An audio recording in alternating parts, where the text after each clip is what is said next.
que a gente tem feito ao longo desses anos no Laboratório de Combustíveis da UFPE. O roteiro da minha apresentação, eu vou fazer um breve histórico do Laboratório de Combustíveis da UFPE, dar uma visão geral das nossas áreas de atuação, que Paulo já mencionou aí, a gente atua em diversas frentes, tanto na pesquisa quanto na extensão e, obviamente, na formação de recursos humanos, apresentar nossa equipe, falar um pouco sobre a acreditação, que Paulo também já adiantou, do carro-chefe da nossa atividade de extensão, que é o monitoramento da qualidade dos combustíveis comercializados em Pernambuco, Alagoas e Sergipe, e depois também dar uma pincelada aí sobre as áreas, as principais linhas de pesquisa que a gente tem atuando.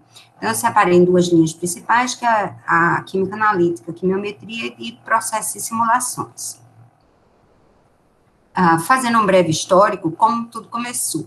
Em 1999, 2000, por aí, a Agência Nacional do Petróleo, ela teve a ideia de montar uma rede de laboratórios para fazer o monitoramento da qualidade de combustíveis, porque eles tinham poucos fiscais, não dava para monitorar os combustíveis que estavam sendo comercializados no país inteiro.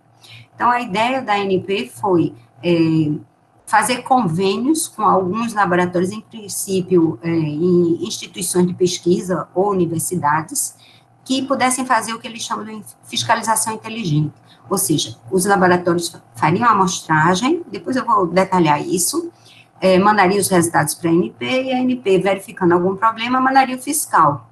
Então, essa ideia foi lançada em 1999, o professor Florival, sabendo disso, tratou logo de montar um laboratório, no caso, na época, no Departamento de Engenharia Química, que pudesse atender a essa chamada da ANP.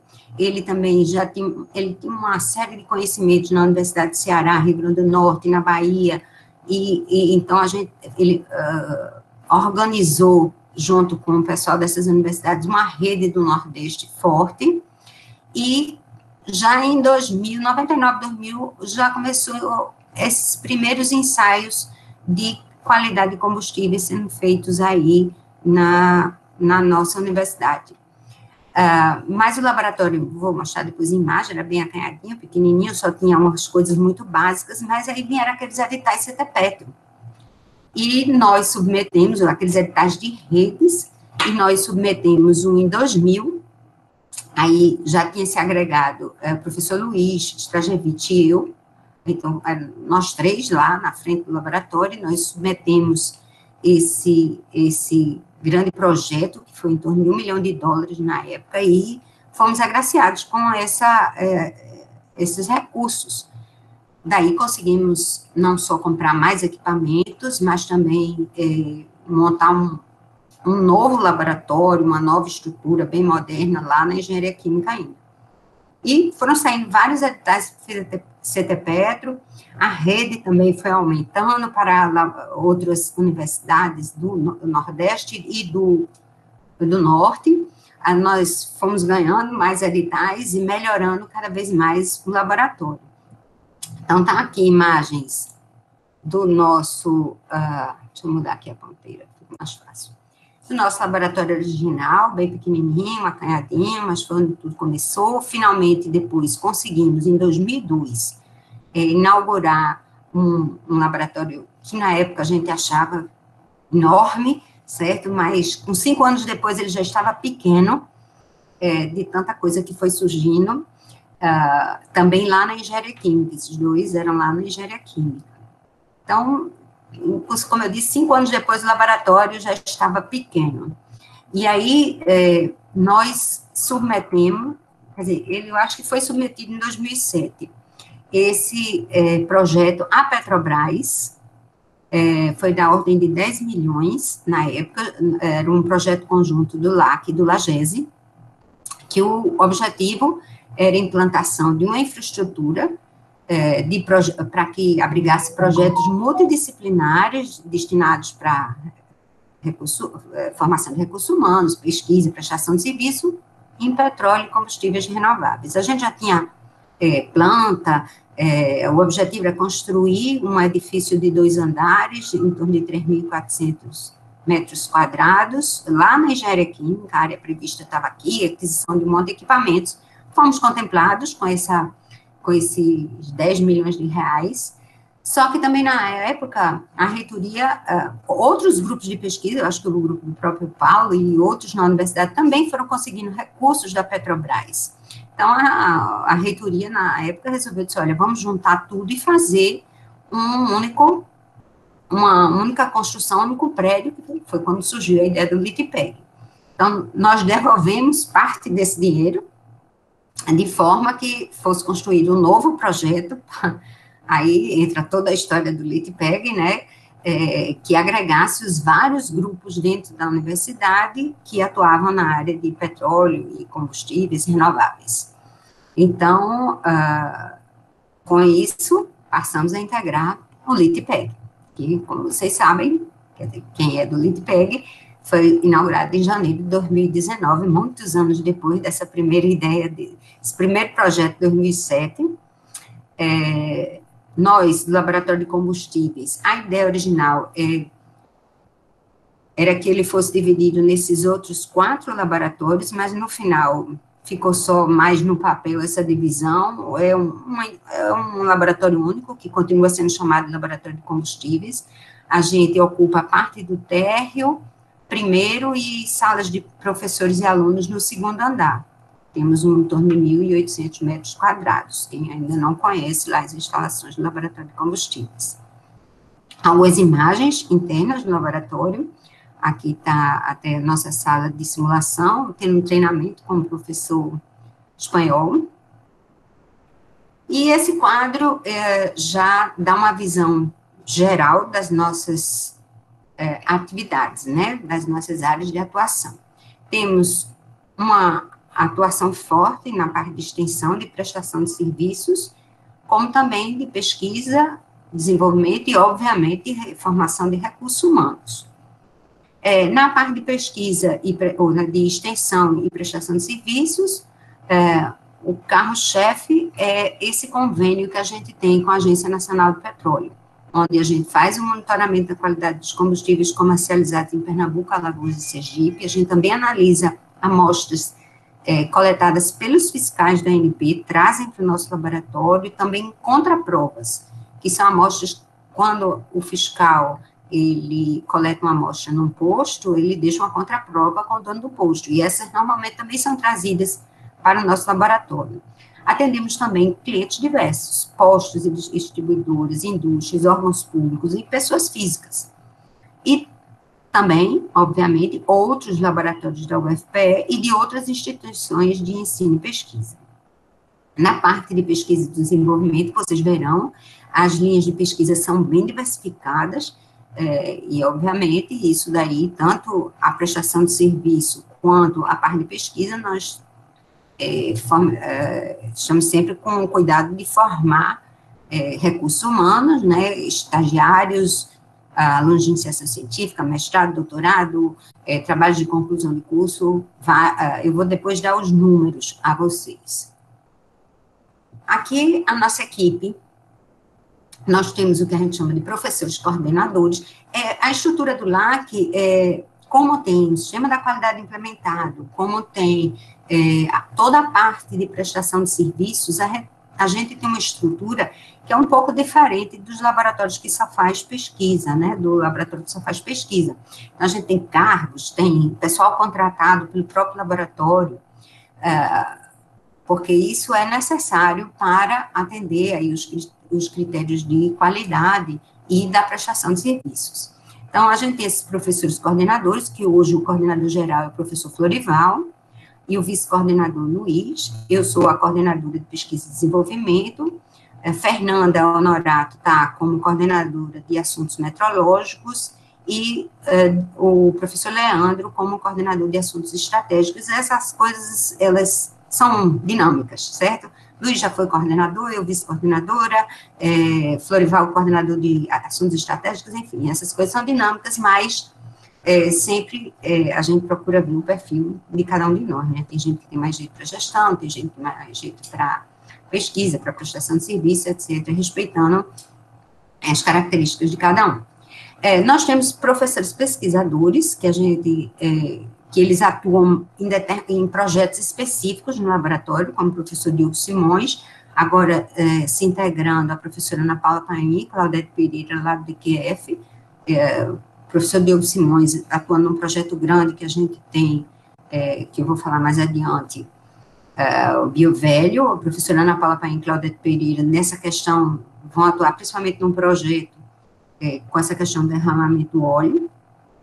E, como eu disse, temos técnicos contratados e estagiários contratados, eles não pertencem ao quadro da UFPE, né, eles são contratados através da FAD pelo laboratório.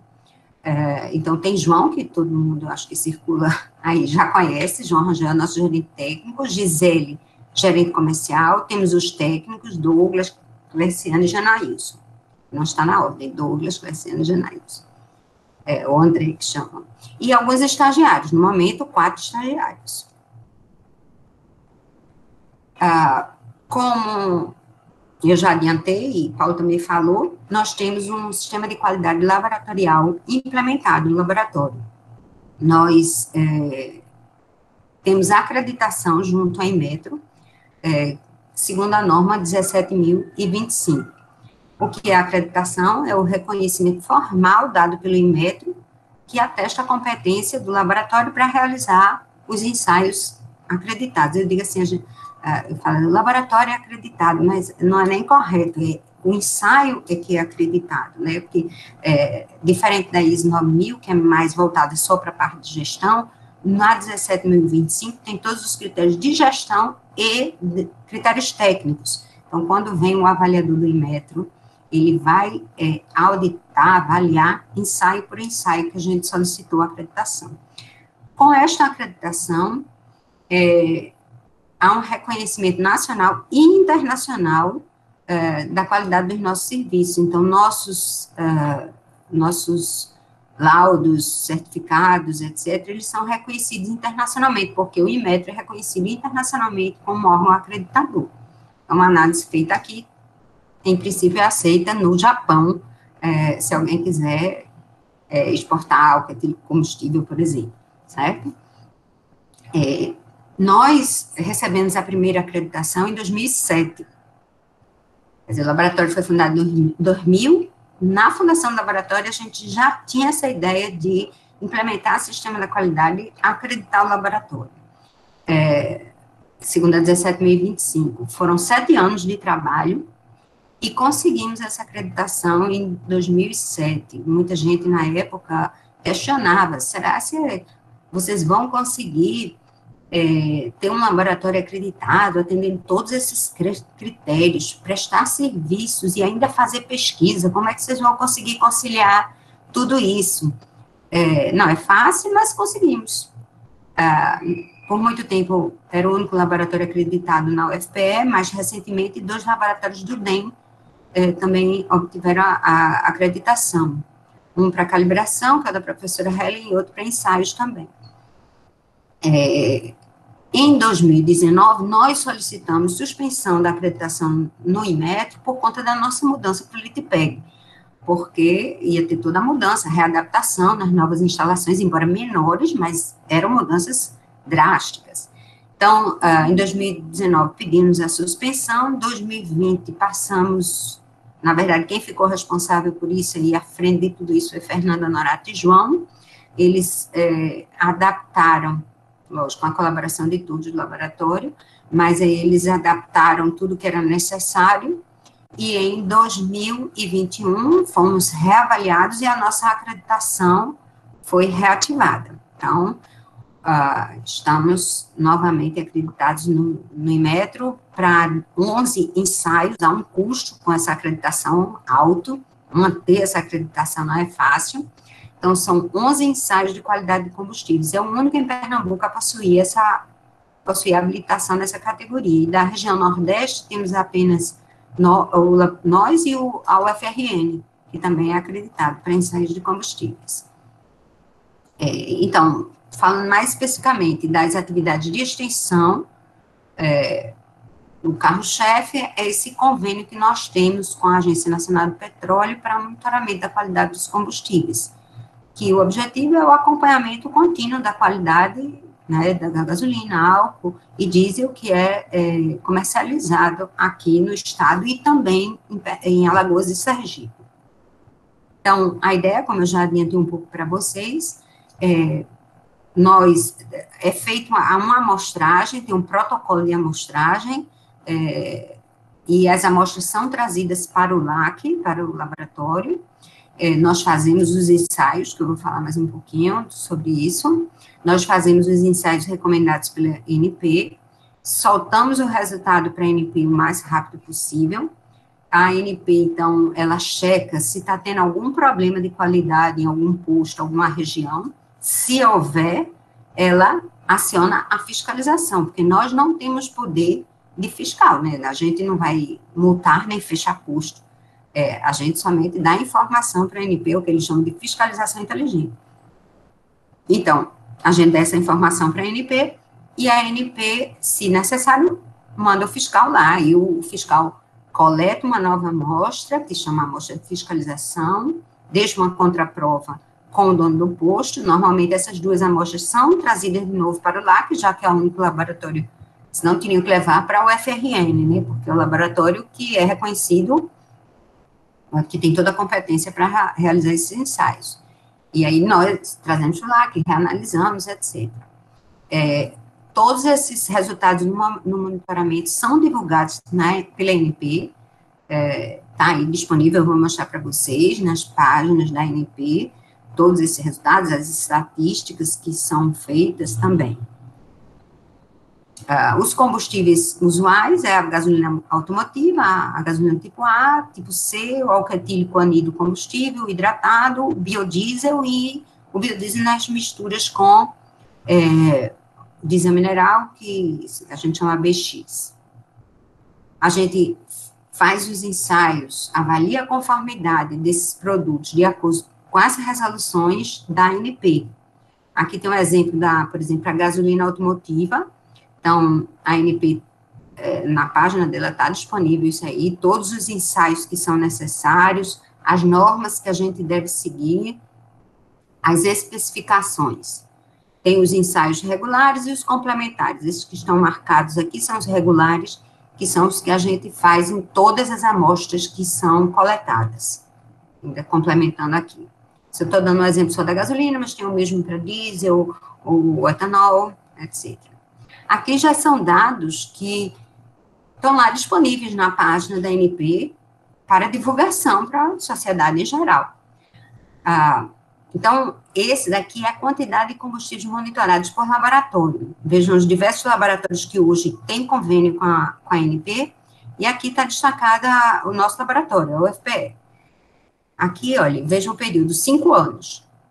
Em 5 anos, nós analisamos 33.357 amostras. Amostras não quer dizer ensaios, porque isso daí ainda vai ser multiplicado por cada amostra. Na gasolina tem 11 ensaios, certo? No álcool etílico são menos, mas isso daí vai para mais de 200 mil ensaios nesses 5 anos que estão aí mostrados na página da ANP. Aqui já é um outro dado, que é, para a gasolina, quais são as características que mais frequentemente resultam em produtos fora de especificação. Para a gasolina, por exemplo, é o teor de etanol. E segundo, o ponto final da destilação. Isso tem também para o etanol, que é a massa específica e o teor alcoólico. Para o óleo diesel, que é o teor de biodiesel, principalmente, que leva o produto a estar fora de especificação. Outro dado que a ANP também está lá, baseado nos dados que a gente fornece para ela, é o percentual de conformidade.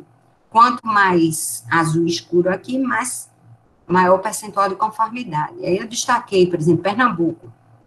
97,2% das amostras, elas estão dentro dos requisitos da ANP. Então, 2,8% estão fora de especificação, né, fora de conformidade. Já Alagoas, você vê que é pior, 7%, em torno de 7%. Esses são dados dos últimos 5 anos também. Mas se vocês quiserem dados mês a mês, também está lá disponível. Esses são os boletins mensais que a ANP solta todo mês, né? Tem estatísticas gerais, como essas, por região, e tem também bem específico, aqui eu destaquei Pernambuco, no mês de fevereiro de 2020, como estava 97,4% das amostras de diesel analisadas estavam estavam dentro de especificação, estavam conformes. No caso do etanol, 97,9%, gasolina, 98,7%. Vocês veem que em Alagoas a coisa continua um pouco diferente, né? Sempre tem um problema aí de conformidade. Outros dados que vocês podem adquirir lá nas páginas da ANP, como esse daqui, qualidade do etanol, mas coisas mais específicas. Esse slide mostra a importância, o efeito desse programa de monitoramento da qualidade de combustíveis. Em 2000, foi quando começou esse programa, certo? Bem no comecinho. Olha a quantidade de não conformidades em gasolina, 35,4%. Álcool, não, óleo diesel, 8,2%. Álcool, 15,3%. Isso em Pernambuco. Aqui está no Brasil também, níveis, em Pernambuco, até da gasolina, muito mais alto do que no resto do Brasil, tá vendo? Quando o programa foi se estabelecendo, olha a queda significativa aí, tá? Isso aconteceu no Brasil, em Pernambuco, acompanhou até mais radical, né? Vocês podem ver isso aqui, foi nos 5 primeiros anos do programa.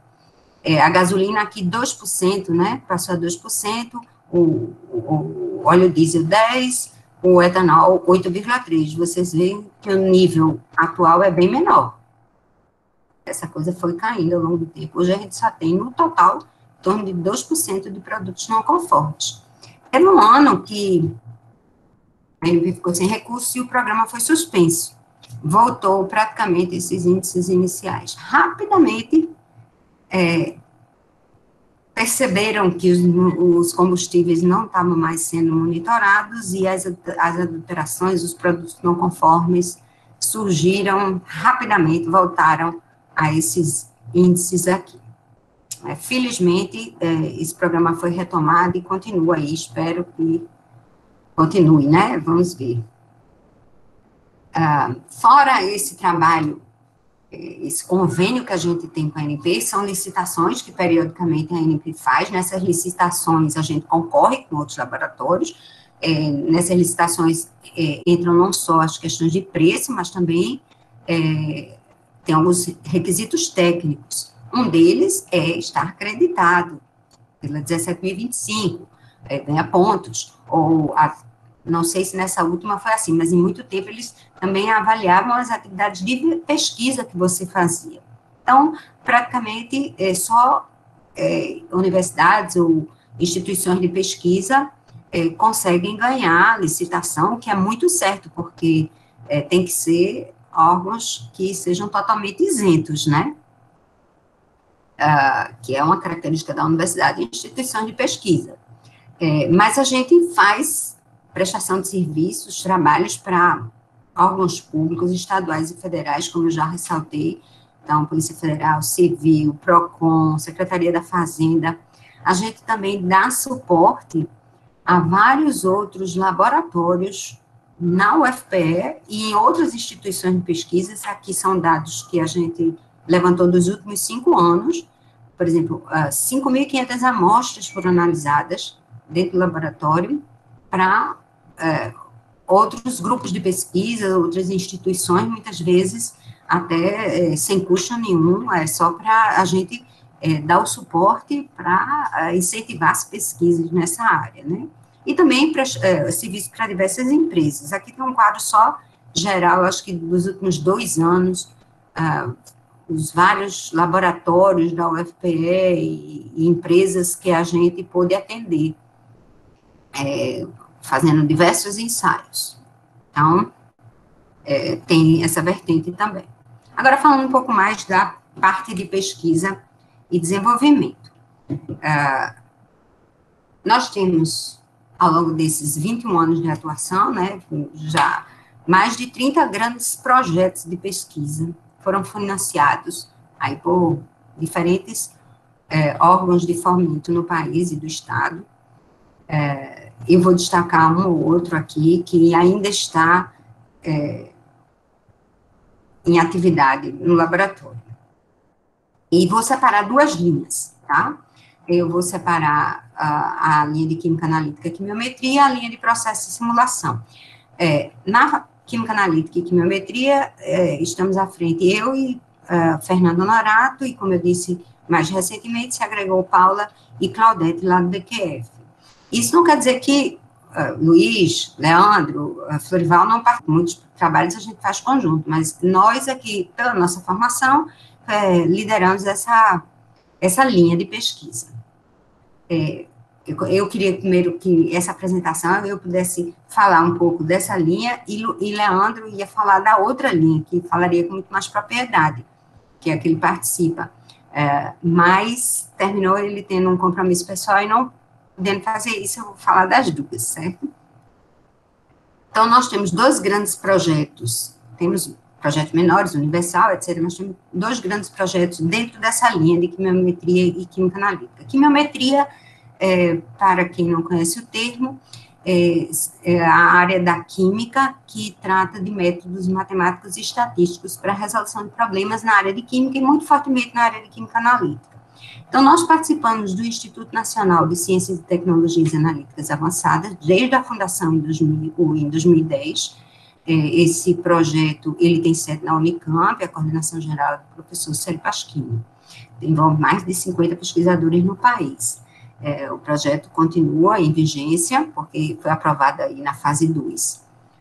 Envolve também empresas, polícias, o próprio Inmetro.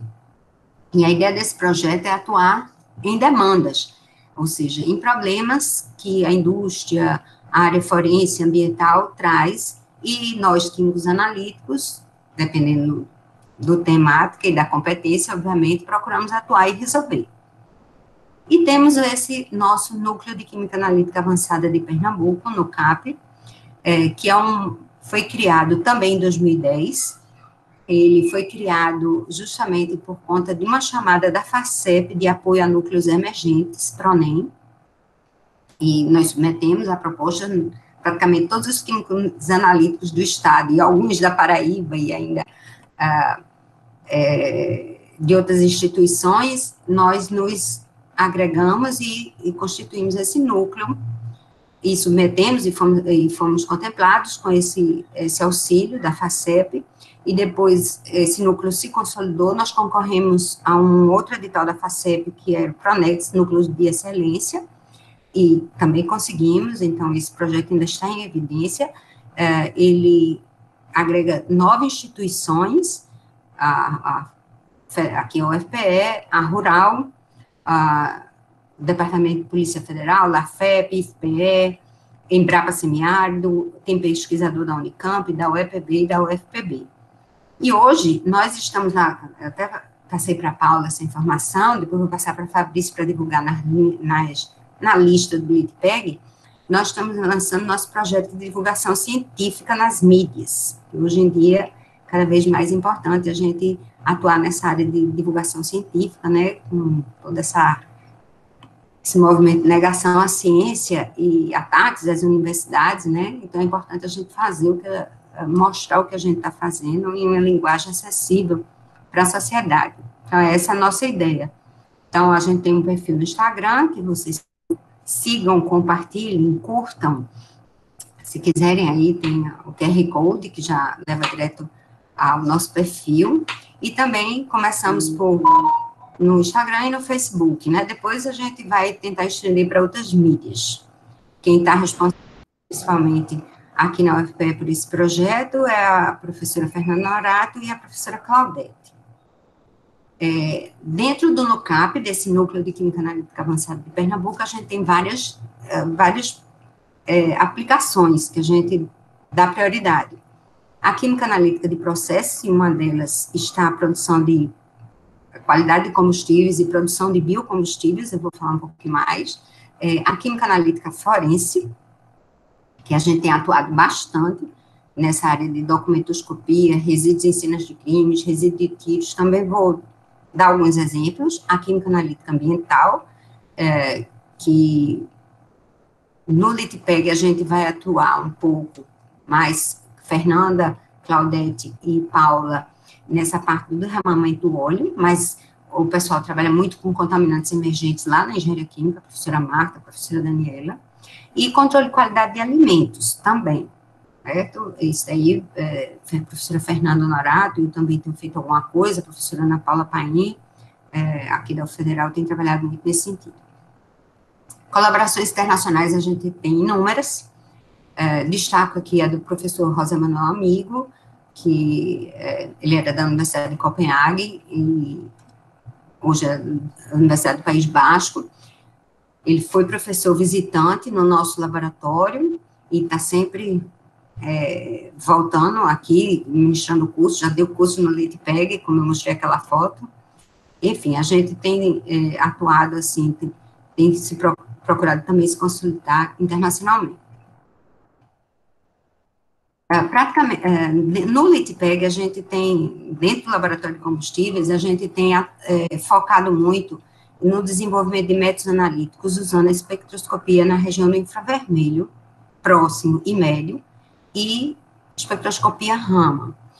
Porque essas técnicas, elas permitem desenvolver métodos que são muito rápidos, uma característica super importante, não são destrutivos, eles preservam a integridade das amostras.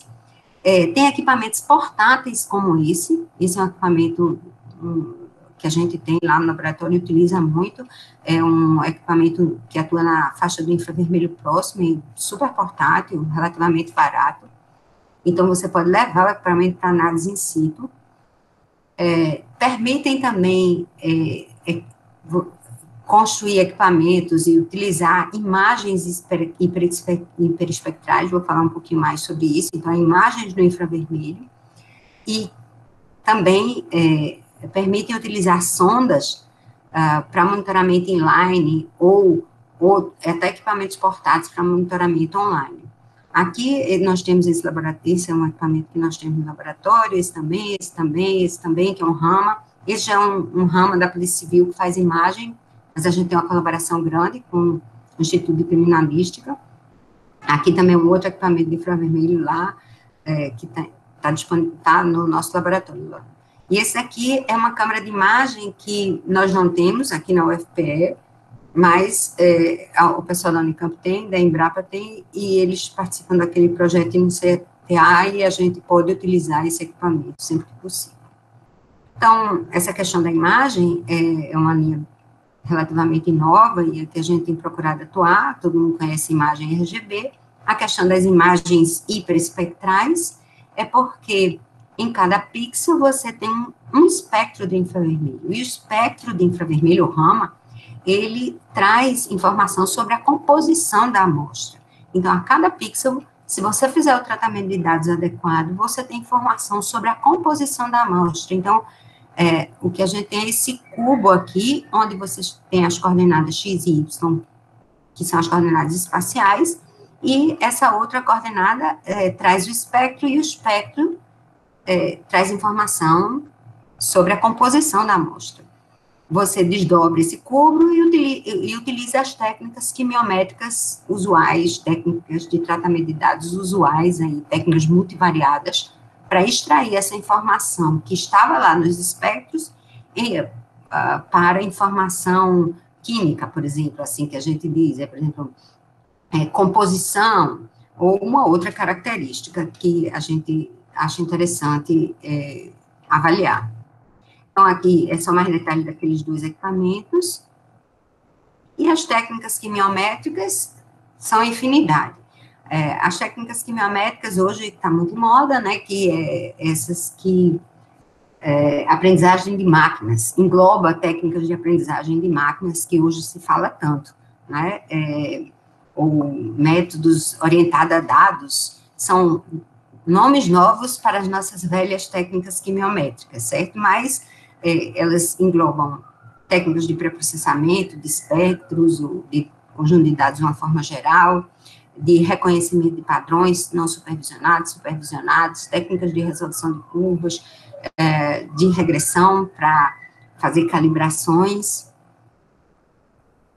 Bom, na área forense, embora não esteja aí ligada à energia, mas é uma área que a gente atua bastante, e que hoje o Laboratório Central da Polícia Federal do Recife está instalado dentro do nosso laboratório, porque eles estão reformando a sede lá, que era no centro do Recife, eles precisaram reformar, e a Universidade Federal cedeu um espaço, como a gente já tem uma colaboração muito forte com o pessoal da Polícia Federal, principalmente do Dr. Ricardo Norato, então, essa área foi cedida temporariamente para a Polícia Federal. Então, quem entra lá no LAC, uma parte do laboratório está cedido, eles já começaram a instalar equipamentos, já estão atuando lá dentro. Esse é um review recente que foi publicado na Journal of the Brazilian Chemical Society, numa edição especial, inclusive, dedicada para mulheres na ciência, e é um review que traz justamente o que nós fazemos, que é química forense, associada à espectroscopia vibracional e técnicas quimiométricas. Aqui, mais recentemente, a gente começou uma colaboração com a Polícia Científica do Estado de Pernambuco, liderada aí pela doutora Lívia Brito, que já foi aluna nossa no LAC, hoje é perita da Polícia Civil, e a gente tem atuado também numa colaboração bastante intensa com a Polícia Civil. Então, por que é tão interessante essa área forense do ponto de vista analítico? Ela traz uns desafios, isso é super interessante para quem gosta de fazer pesquisa, né? A diversidade e complexidade das amostras, a natureza desconhecida. Normalmente a gente tem uma pequena quantidade da amostra para analisar, a gente tem que manter a integridade da amostra, por isso que essas técnicas que a gente trabalha, esses métodos, essas técnicas que são não destrutíveis, são tão interessantes para aplicações forenses. E, obviamente, exigem confiabilidade, como em qualquer outro tipo de análise. Algumas demandas da polícia, algumas sugestões das polícias, tanto de Ricardo quanto de Lívia e outras demandas que a gente teve de problemas forenses que a gente procurou atuar, avaliar e resolver em alguns casos. Por exemplo, isso aqui na parte de documentoscopia. Esse número aqui está adulterado, então a gente conseguiu desenvolver um método analítico usando imagens hiperespectrais, tanto no infravermelho médio como no próximo, e se a adulteração foi feita com uma tinta de uma caneta diferente, embora da mesma cor, que visualmente a gente não consegue distinguir, utilizando o tratamento de dados adequado, a gente consegue identificar essa adulteração. Aqui um exemplo só, por exemplo, isso aqui era um 7.000 e esses zeros tinham sido escritos com outra caneta. Visualmente você não conseguia ver a adulteração, mas usando essas técnicas, esses métodos que a gente desenvolve, nós conseguimos. Outro exemplo, esse aqui é um caso que a gente chama de obliteração. Qual o texto que foi riscado? É um problema comum também na área de documentoscopia. Então, se você riscou com outra caneta que não foi aquela do registro original, a gente desenvolveu uma estratégia, um método que você consegue distinguir utilizando imagem no infravermelho, tratamento de dados adequado, que está aí por baixo. Nem em todos os casos, mas em alguns casos você consegue distinguir. Outro exemplo da documentoscopia que a gente trabalhou com sucesso, cruzamento de traços entre caneta e toner. Então, é importante você saber a ordem em que foram feitos esses registros, porque alguém pode assinar um papel em branco e outra pessoa vem e redige algum texto. No momento que esses dois registros se cruzam, você pode investigar qual foi o que foi feito primeiro. Se foi feito primeiro a assinatura, porque a pessoa assinou em branco, né? O texto foi feito depois. Então, foi trabalhado em relação a isso e a gente consegue distinguir, em alguns casos, que podem ajudar a polícia, quando o registro é feito primeiro com a caneta, a gente consegue distinguir quem está embaixo e quem está em cima. Outros exemplos, por exemplo, você encontra numa cena de crime uma mancha, não sabe se é sangue, ou se é um possível falso positivo, uma mancha de um vinho, por exemplo, que tem a mesma coloração. Então, a gente desenvolveu, esse trabalho está sendo dado continuidade, a Aline está aí, até a aluna que está trabalhando com isso, usando esse equipamento portátil, ela desenvolve métodos que conseguem distinguir o sangue de falsos positivos comuns e até se é sangue humano ou sangue animal. Também em tecido, não só em pisos, porque piso a gente não pode transportar a amostra para o laboratório, o equipamento é que tem que ir na cena de crime, né, mas, por exemplo, tecidos, um lençol, uma roupa, você pode transportar para o laboratório, então, por isso que a gente atuou nessa parte de imagens, e consegue, desenvolvendo métodos, e consegue distinguir o que é sangue de outros falsos positivos. Esse aqui eu vou me deter mais, que foi um trabalho, eu vou falar um pouquinho mais, que é um trabalho que foi feito agora durante a pandemia, atendendo justamente essa demanda na questão do álcool em gel, da qualidade do álcool em gel, falo dele já. Identificação se uma plantação ilegal é realmente de cannabis ou se não é. Vou falar um pouquinho mais já. Já na parte de combustíveis, por exemplo, a gente desenvolveu trabalhos desse tipo. O pessoal, os laboratórios da Polícia Federal da região de fronteira estavam tendo uma questão eles traziam gasolina, o pessoal estava trazendo gasolina da Venezuela e comercializando no Brasil, na região de fronteira. E o pessoal da Polícia Federal cria um método rápido, simples, que conseguisse identificar se aquela gasolina era brasileira ou venezuelana. Então, nós desenvolvemos um método usando a espectroscopia na região do infravermelho para isso. Agora, a gente está tentando atender essa demanda da Polícia Civil. Se eles por exemplo, às vezes tem uma gasolina que eles fazem uma apreensão no caminhão e querem saber se aquela gasolina é a mesma gasolina que eles coletaram, por exemplo, no tanque de um posto de gasolina. Então, tem um aluno de mestrado e uma aluna de C que está trabalhando especificamente com isso, para resolver essa questão da Polícia Civil. Na questão da identificação de cannabis, é um trabalho interessante e recente, que normalmente a Polícia Federal, eles sobrevoam os campos, né, e visualmente identificam, os peritos, né, qualificados, identificam pelo aspecto se aquilo tem plantações de cannabis ou não. A ideia de Ricardo era que se utilizassem drones com uma câmera de imagem na região do infravermelho, para tirar a imagem no infravermelho das plantações com os drones e identificar se era ou não a plantação de cannabis, sem precisar do sobrevoo com um helicóptero. Mas, antes de comprar os drones e testar isso, a gente precisava testar em laboratório se conseguia, a imagem no infravermelho conseguiam distinguir se eram conseguiam distinguir as cannabis de outras plantas nativas da região, porque normalmente eles plantam cannabis misturado com outras plantas.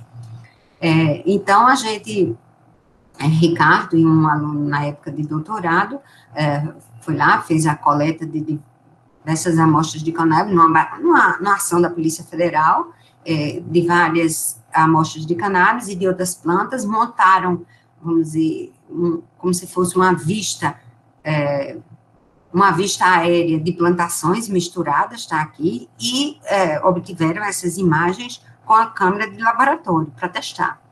E depois fizeram todos os tratamentos, o aluno fez todo o tratamento de dados adequados, e a gente mostra claramente que a gente consegue distinguir, utilizando determinados comprimentos de onda do espectro do infravermelho, as folhas de cannabis. Esse aqui é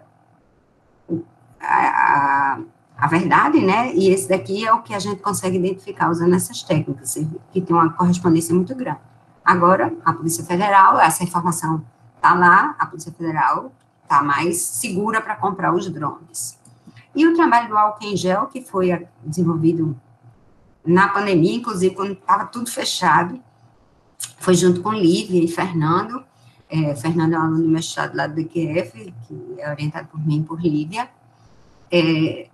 Quando começou a pandemia e a questão de vamos usar álcool em gel, vocês viram que era uma dificuldade de encontrar álcool em gel no mercado, porque a demanda estava muito alta em relação ao que era produzido. Então, começaram a surgir diversas fabriquetas, né?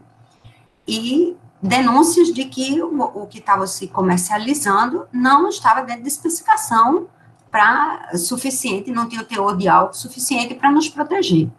Então, a polícia científica, né, Lívia, não tinha método rápido para fazer esse tipo de análise.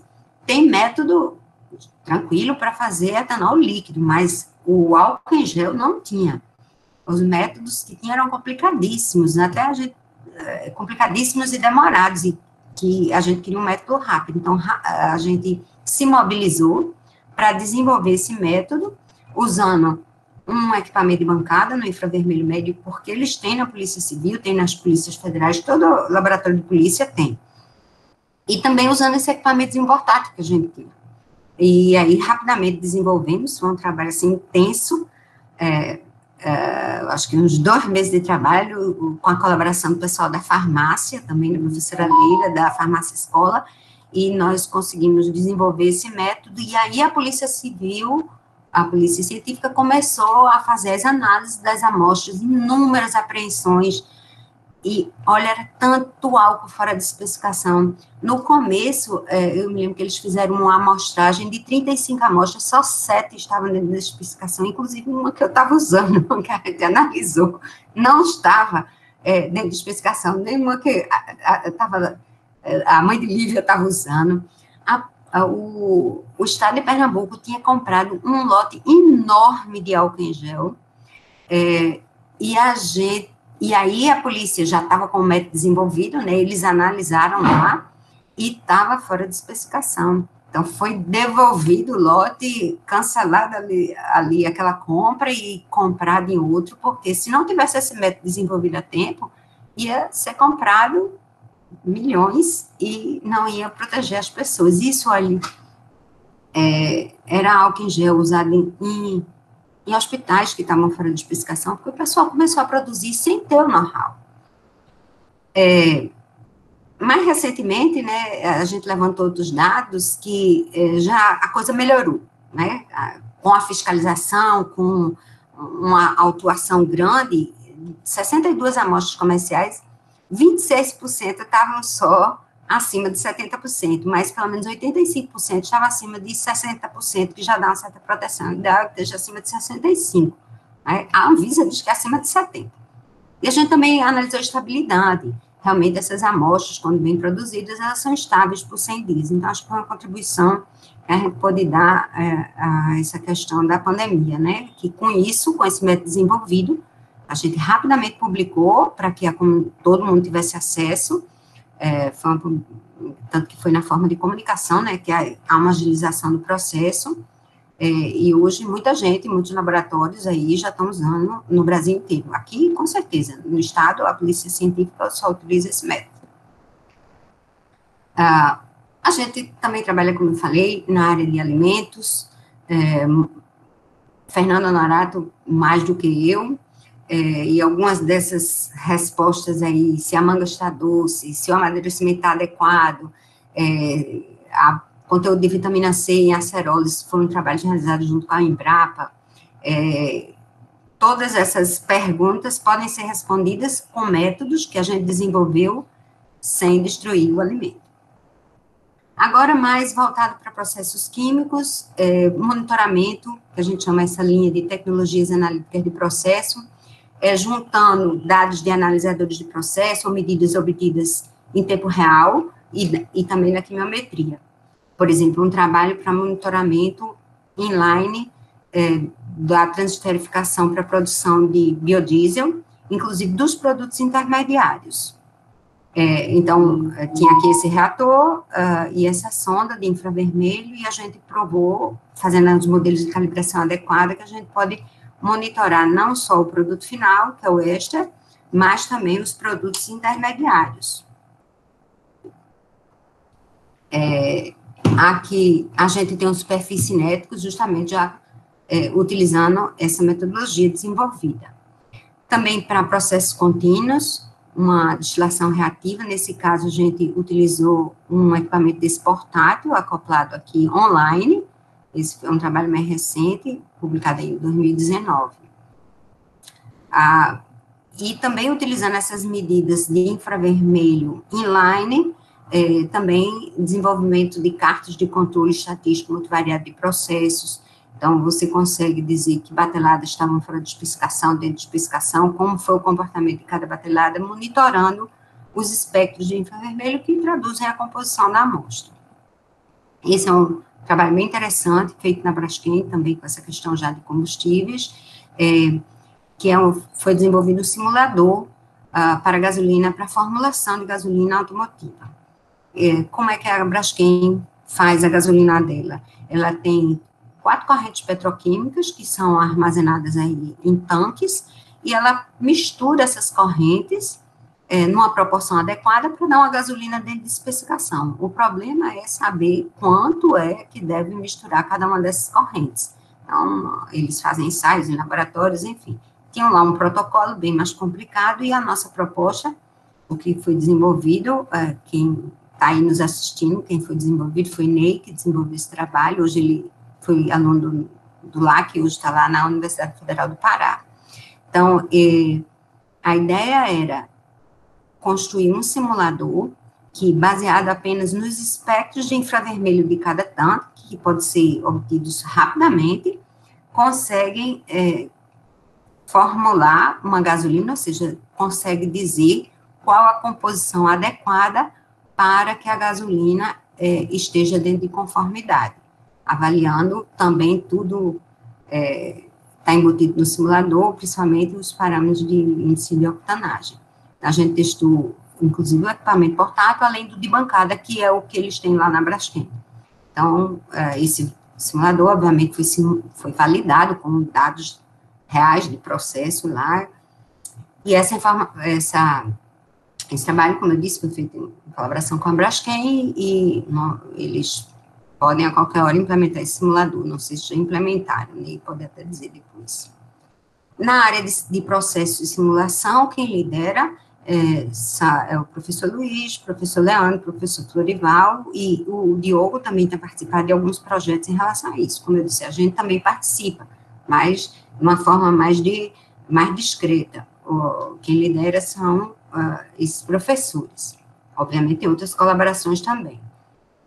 Então, aqui é mais a parte do pessoal, eu vou falar mais rapidamente, mas pelo menos para vocês terem uma ideia, uma linha muito forte é de fluidos pressurizados, extração supercrítica com CO2, com água, e pré-tratamento termoquímico de biomassa, liquefação térmica de biomassa, usando água ou etanol também. Vou falar um pouquinho mais sobre cada um desses projetos. Na extração supercrítica com CO2, o pessoal tem usado o reator de leito fixo, semicontínuos, então, o CO2 supercrítico, ele tem características intermediárias entre gás e líquido, isso torna bastante interessante, embora, assim, seja um processo mais caro. Então, como é mais caro, esse tipo de processo é muito utilizado para você obter produtos de alto valor agregado, como antioxidantes.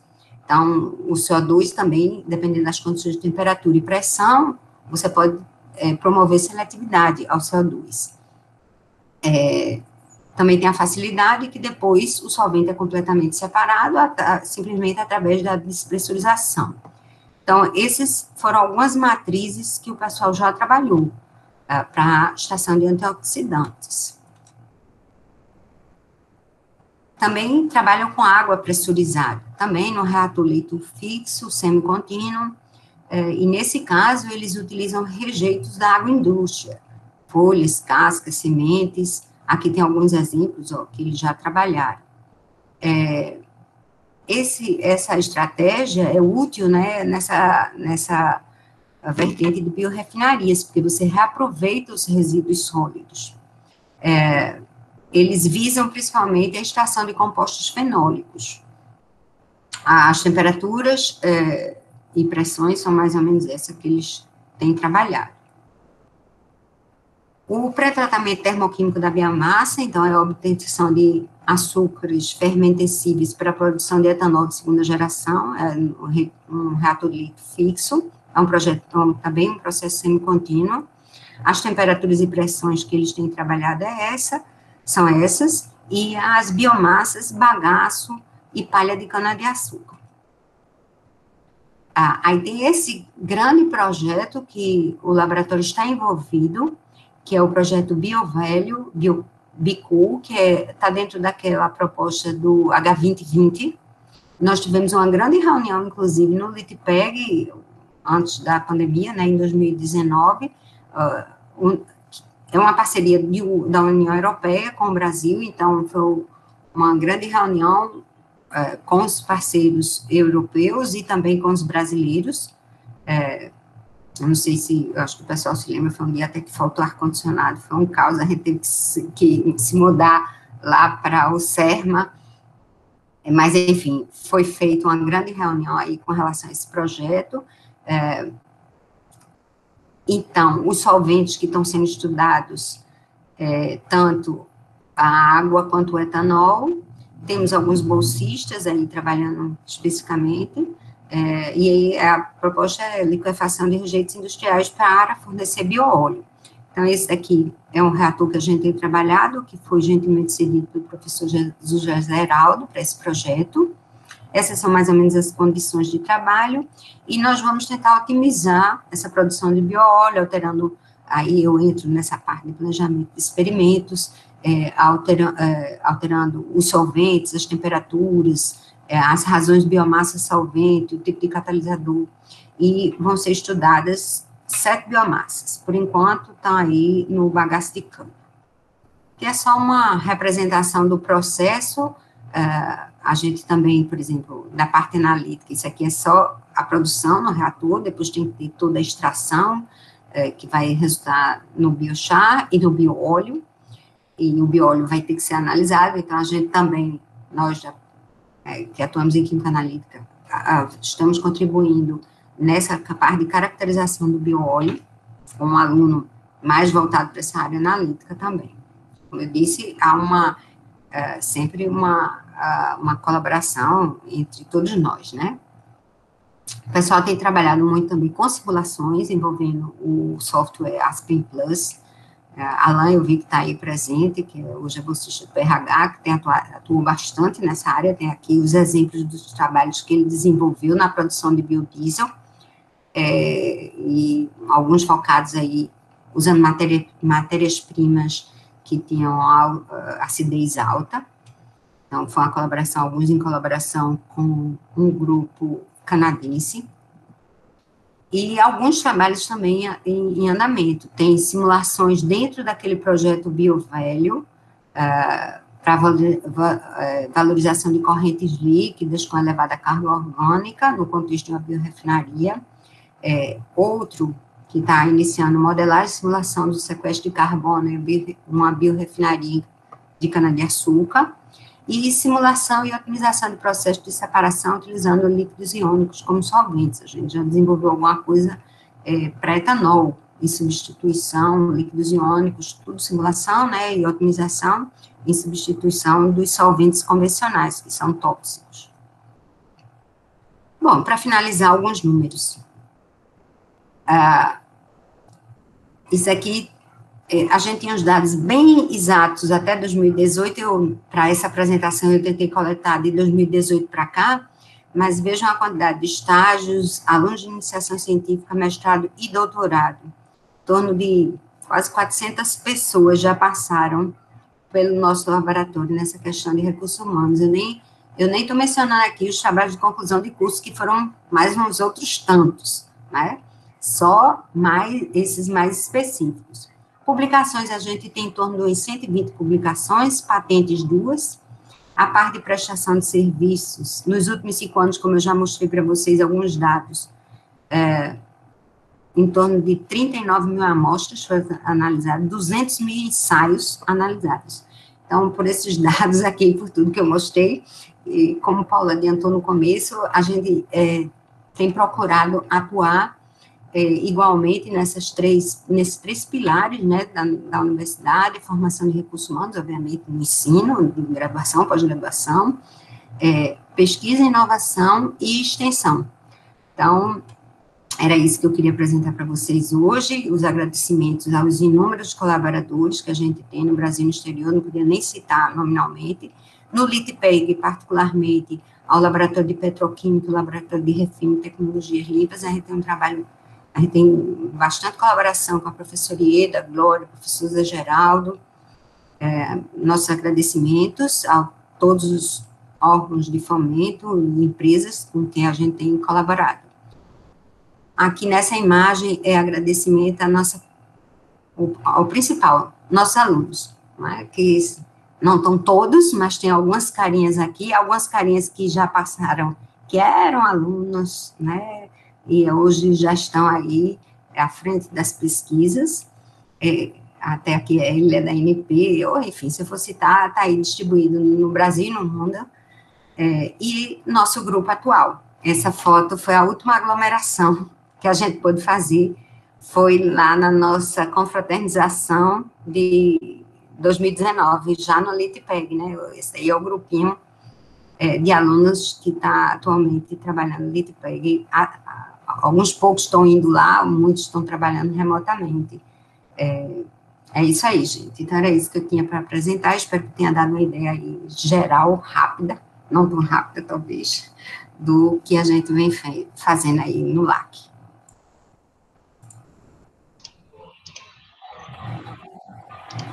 Professora, muito obrigado. Nossa, foi excelente a explanação. Deixa eu... Passou um pouquinho do tempo, mas... Não. É muita